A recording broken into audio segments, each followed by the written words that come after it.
Base education में आप सभी का स्वागत है। और जैसा कि पता है कि आज हम लोगों ने एक छोटा सा सेमिनार रखा है जिसका नाम है टॉपर्स मीट। और टॉपर्स मीट में हम बेसियंस को लेकर के आए हैं, जो इससे पहले वाले बैच में बीपीएससी को लेकर के इन्होंने बेहतर तैयारी किया था। और आज बीपीएससी के इस मंच पर आपके साथ अपनी सफलताओं को शेयर करना चाहेंगे। मैं चाहूंगा कि इन्होंने बेस एजुकेशन में आकर के क्या प्राप्त किया, किस तरीके से इनको लर्निंग प्रोसेस में मदद मिली, बेस एजुकेशन इनकी सफलता में कहाँ तक मार्गदर्शक के रूप में या मार्गदर्शक की भूमिका के रूप में रहा है, या इनके सफलता की जर्नी में कितना लाभदायक हुआ है, ये अपनी सफलताओं को शेयर करेंगे आज आपके सामने। तो आप सभी तैयार हैं? बहुत बढ़िया। और मैं चाहूंगा कि आप भी अगली बार इनकी तरह सफल होकर के आप हमारे बीच आएंगे, ठीक है? तो ये मंच पर हमेशा आप सभी का स्वागत रहेगा। तो इसी कड़ी में मैं रचना को बुलाना चाहूंगी। रचना है और ये अभी पता है सीतामढ़ी में पदस्थापित है। ये पंकज है और पंकज अभी और आई ब्लॉक में है। और ये है दिव्य प्रकाश जी और नियर अबाउट मुजफ्फरपुर में ही है। तो मैं रचना से शुरुआत करूंगा कि रचना, आप अपनी सफलता का श्रेय किसे देना चाहेंगे और आपकी सफलता में बेस एजुकेशन कैसे मार्गदर्शक या पथ प्रदर्शक की भूमिका निभाया है, आप उनको शेयर करेंगे। ये माइक ले लीजिए। पहले तो मैं आने के लिए धन्यवाद देना चाहती हूँ। और जैसा कि सर ने बताया कि मेरा नाम रचना कुमारी है, मैं बगल ही राघोपुर गांव में रहती हूँ। और जब पहला बार बीपीएससी आया तो बीपीएससी के नाम से ही बहुत डर लग रहा था कि कैसे होगा नहीं होगा। और कोचिंग भी हम लोग के लिए सुविधा के लिए अगल बगल में नहीं मिल रहा था। तो मैं तो यहाँ पर बहुत भटकने के बाद यहाँ पर आई थी। पहले तो मैं 2-3 जगह कोचिंग में गई थी पता करने की कहाँ क्या पढ़ाई होता है नहीं होता है। उसके बाद मैं सर के संपर्क में आई तो सर का यहाँ ज्योग्राफी का क्लास चल रहा था। मेरा सब्जेक्ट ज्योग्राफी नहीं था, हिस्ट्री था और पॉलिटिकल साइंस था। तो यहाँ पर आने के बाद मुझे अजीब लग रहा था क्योंकि सर एकदम ऑनलाइन नहीं पढ़ा रहे थे, एकदम डीपली पढ़ा रहे थे और हमको समझ में नहीं आ रहा था। तो हम सोचे अपना मतलब साथी सबसे बात करते थे कि यहाँ नहीं रहना ठीक नहीं होगा। 2-3 दिन सर के यहाँ रुके, डेली कहते थे कि कल चले जाएंगे, अब यहाँ नहीं रुकेंगे क्योंकि समझ में नहीं आता था। लेकिन सर 3 दिन के बाद हिस्ट्री का क्लास चलाए जो हमको बहुत अच्छा लगा और वही कारण था कि हम यहाँ रुक गए। सर का सबसे बढ़िया हमको लगा कि क्लास डेली पढ़ाते थे और टेस्ट जो डेली लेते थे वो हम लोग के लिए बहुत लाभदायक था। और रचना से मैं ये जानना चाहूंगा कि बेस एजुकेशन के बारे में आपको जानकारी कैसे मिला? जी सर, क्योंकि यहाँ पर तो कोई पोस्टर वोस्टर था नहीं और हम लोग कोचिंग की खोज कर रहे थे कि कहाँ जाए। हम लोग का मतलब बहुत सारे साथी थे जो सभी खोज रहे थे कि कहाँ जाए। तो उसी में से कहीं से पता चला, मतलब दोस्तों के बीच से ही पता चला कि बगल में ही बीपीएससी की तैयारी चल रहा है।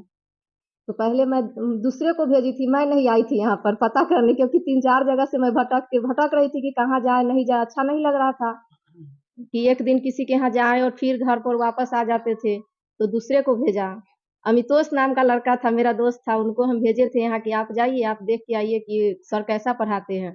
तो आए वहाँ, यहाँ पर आए, वो अमितोष आए तो वही बताए कि से आइए आप भी आ जाइए, सर बढ़िया पढ़ाते हैं। सर से फ़ोन पर हम बात किए थे एक दिन रात में सर, तो सर के बताए थे कि सर ऐसे-ऐसे हम लोग को तैयारी करना था, कैसे आएँगे? तो सर बोले कि आ जाइए, हो जाएगा। बहुत बढ़िया। बेस एजुकेशन में रचना से मैं जानना चाहूंगा कि बेस एजुकेशन में सबसे अच्छी बात क्या लगी आपको?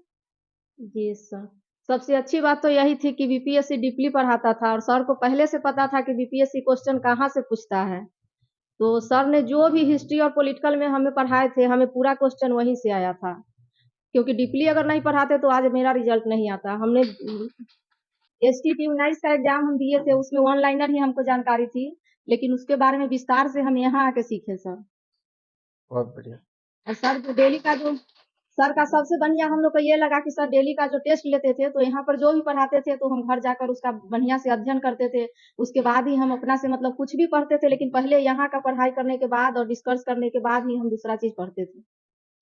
बेस एजुकेशन में आप और छात्रों को जुड़ने के लिए आप क्या सलाह देंगे? जी, हम तो यही कहेंगे कि आप लोग भी आइए और रेगुलर आइए, क्योंकि एक दिन भी अगर क्लास मिस हो जाएगा तो आप लोग को बहुत हानि होगा। हम जब से सर के यहाँ जुड़े थे मात्र हम 2 दिन क्लास यहाँ पर हम छोड़े थे, इतना दिन में 3-4 महीना सर क्लास शायद हम किए थे। 4 महीना में 2 दिन मेरा साइंस का क्लास छूट गया था वर्षा के कारण। एक दिन तो हम वर्षा में भीग के और आए और भीग के गए, क्योंकि 2 दिन क्लास छूटने के लिए हमको बहुत बाद में दिक्कत हुआ था।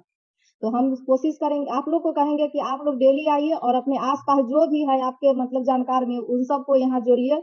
और क्योंकि और साथी अगर आपको आएँगे तो आप लोग को भी पढ़ने में अच्छा लगेगा, जितना ज़्यादा साथी मिलकर पढ़िएगा उतना अच्छा लगेगा। हाँ।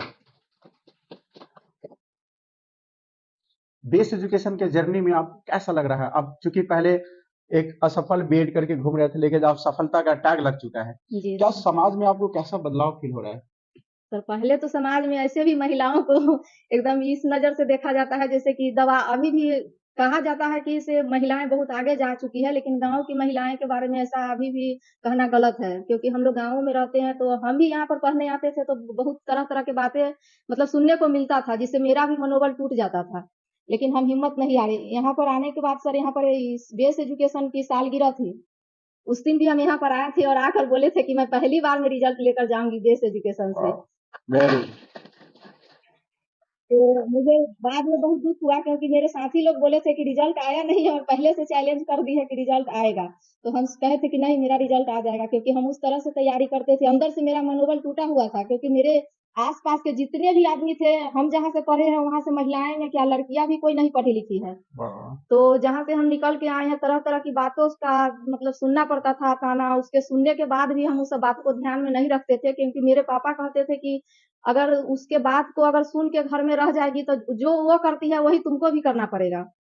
तो पापा कहें कि इसे अगर कुछ आगे बढ़ना है तो वो सब तुमको बात से बोल रही है तो तुम उसको रिजल्ट से मुँह बंद कर दो। और आज क्या हुआ कि वही आदमी जो मेरे सामने, ये नहीं था कि सर पीठ पीछे आके मेरे मतलब बदनामी करते थे, सामने आकर बोलते थे कि एकदम पास हो जाते कि देखइले कैसे नौकरी हो जाती। हाँ, लेकिन अभी वही आदमी है जो जब मेरा नौकरी हो गया है तो कहता है ना हम तो कहत रही कि ओकरा नौकरी हो जाती। देखिए, तो मैं बार-बार कहता हूँ कि सफल होने के बाद आपके समाज, आपके रिश्तेदार और सभी की प्रतिक्रिया बदल जाएगी। केवल काम क्या करना है, आपको मेहनत से काम करना है। किसी और के बात को सुनना नहीं है कि कौन क्या बोलता है। यहाँ पर भी सर यहीं पे है, सारे आते थे पढ़ने हम लोग को ग्रुप में, तो सारे क्या सर सभी स्टूडेंट तरह-तरह की बातें करते थे। लेकिन हम उस सब बातों पर ध्यान नहीं देते थे। जगन्नाथ सर है यहीं के, मात्र हमको 12 दिन में सीटेट पास कराए हैं जगन्नाथ सर। आइए आप भी आ जाइए। मैं देखना चाहता हूँ कि 12 दिन में सीटेट पास कराने वाले कौन से टीचर आ जाइए।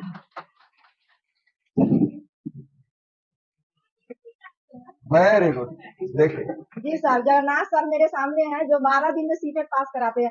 अगर कोई भी बार-बार कह रहा है कि मैं सीटेट पास नहीं हो रही हूँ, तो जगन्नाथ सर के संपर्क में आने के बाद उसका रिजल्ट 100% आएगा। Very good. हमारे साथ ग्रुप डिस्कस भी करते थे बीपीएससी में फर्स्ट में। बहुत अच्छा से हम वेरी लोग पहले यहीं का पढ़ाया हुआ सर पूछते थे हम लोग से। हम लोग का होमवर्क यही था कि पहले जो बेस एजुकेशन में पढ़ाया जाता है उसका डिस्कस हो, उसके बाद अलग से जो भी होगा। रस्मा से मैं जानना चाहूंगा कि बेस एजुकेशन में जो फैकल्टी पढ़ाने वाले थे, उन सारे सब्जेक्टों में सबसे बढ़िया सब्जेक्ट आपको कौन सा लगा पढ़ाने के स्टाइल से? सर चूंकि मेरा सब्जेक्ट हिस्ट्री और पॉलिटिकल था तो मैं तो हिस्ट्री में के लिए ही यहाँ रुकी, क्योंकि आपके जो हिस्ट्री पढ़ाने का तरीका था वो मुझे बहुत अच्छा लगा और यही मेरे यहाँ रुकने का मेरा मुख्य कारण यही था। Very good, very good. बहुत बहुत धन्यवाद रचना आपको। जी और थैंक यू मुझे सर। लगता है कि रचना महिलाओं के लिए प्रेरणादायक है। मैं उन महिलाओं को मैं सलाह दूंगा कि रचना से सीखे। जब मैं मुझे याद है जब रचना पहली बार यहाँ पर आई थी तो बहुत कम बोलती थी। अगर कोई क्वेश्चन पूछना हो तो मुझे लगता था कई बार ये सोचती थी, उसके बाद सोनी थी, दोनों डिस्कस करती थी और तब लास्ट में क्वेश्चन धीरे से पूछती थी, है ना? कभी कभी मुझे गुस्सा आता था, है ना? लेकिन मुझे लगा कि नहीं, मैं एक शिक्षक हूं और शिक्षक होने के नाते क्वेश्चन चाहे सही हो या गलत हो, मुझे उस बच्चों को क्या करना है, जवाब देकर सेटिस्फाइड करना है ना? तो मुझे सबसे अच्छी बात लगी कि ये साइलेंट, यानी एकदम साइलेंट रूप में तैयारी की और पूरे समाज में क्या किया, रिजल्ट आने के बाद तहलका मचा दिया।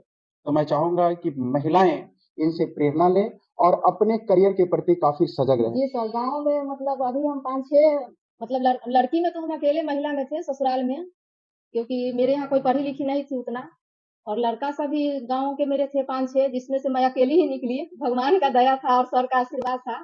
जो मतलब जो हंसते थे कि हम नहीं पास होंगे, तो उनके गांव का एक भी लड़का नहीं निकला और मैं ही उसमें से अकेली निकली और 5 लड़कों को मैं पीछे छोड़ के अकेले निकली। तो मैं यही कहूंगा, अभी जो सर मैथ के आप लोग को पढ़ा रहे थे और बोले कि अपने आप को ज्यादा तेज न समझे, वो बहुत अच्छा बताया। अपने आप को ज्यादा तेज न समझे और ये नहीं कहे अपने दोस्तों में कि हम सबसे ज्यादा तेज हैं, क्योंकि जिसके पास जो गुण है वो अपने आप निखर के आ जाएगा जब आप लोग रिजल्ट दे दीजिएगा। कितना भी तेज है और रिजल्ट नहीं आया तो समझिए कि आपके पास कुछ भी नॉलेज नहीं है। वेरी गुड, बिल्कुल बिल्कुल।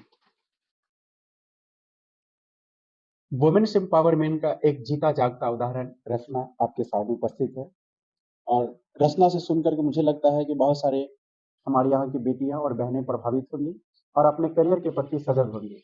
इसी कड़ी में मैं नेक्स्ट बहुत सारे कंटेस्टेंट यहाँ पर खड़े हैं जो सफल छात्र हैं और जैसा कि मैंने पहले बताया था कि आज हमारा उद्देश्य है टॉपर से मीट कराना या आपसे मुलाकात कराना, तो बारी बारी से सभी छात्र अपना एक्सपीरियंस शेयर करेंगे। मैं जगन्नाथ सर से जानना चाहूंगा, जैसा कि उन्होंने कहा कि पूर्व छात्र भी है बेस से, लेकिन 12 दिन में सीटेट पास कराते हैं और ये चूंकि फेक बात नहीं है क्योंकि जिन्होंने पढ़ा है उन्होंने बताया, ये प्रमाण है। जी सर। तो मैं चाहूंगा